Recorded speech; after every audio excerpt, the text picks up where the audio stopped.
Okay guys, this is essential tools you need for baking, intermediate tier. So these kind of tools you don't need right off the bat, but when you get more into cake decorating and baking, you might find that these are very helpful. So let's start with the small ones. Baking tongs. Is that what you can call them? I don't know, but this is for placing little decorations onto the cake. So you can be very precise. So yeah, you might want to get one of these. And then we have this little tool. So this is also a scraper, but it's just a tiny one. And this is really good for when you make mistakes. So you just want to scrape off that one part only. We have the pokey tool. I don't know what else to call it, but you can poke macaron bubbles, poke cookie. I know people who make cookies use it. And then we get onto this. Oh my god, this is such an important thing. I should have made this the first thing I spoke about, the scale. When you are getting serious about baking, you need to ditch the cups and the measuring spoons and stuff, and you need to get a scale. This is way more precise. This will save you time and dishes when measuring stuff too. This one you wouldn't expect, but I have a mini fan for just baking. I don't use this for myself or anything. This is just for baking. This is when I need to fan my macarons before putting them in the oven. This is for if I need to fan something made out of fondant or gum paste. I need it to dry really fast. So I'm like, I put it right up to the fan and blast it. This is more convenient than you think.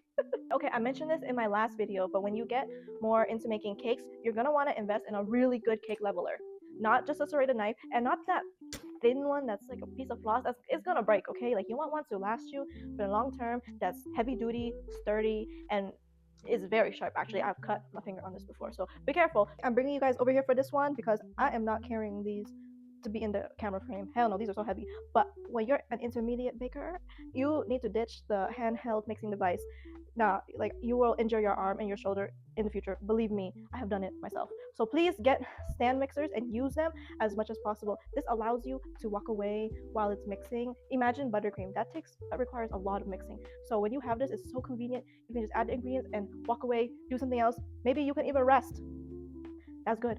So it's so convenient. I'm telling you, upgrade to these. They are very expensive, I know, but it is worth it in the long run. Last item for this video is the immersion blender. Yes, this is intermediate. This is so useful in the kitchen. When I'm making jam, I use it to blend up all the berries so that they're all mush and consistent.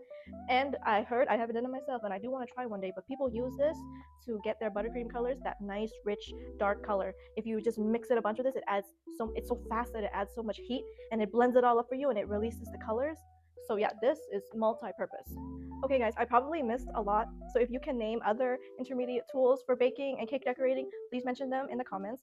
And it's nice that we can all help each other get better and know more about the kitchen instead of just learning by ourselves.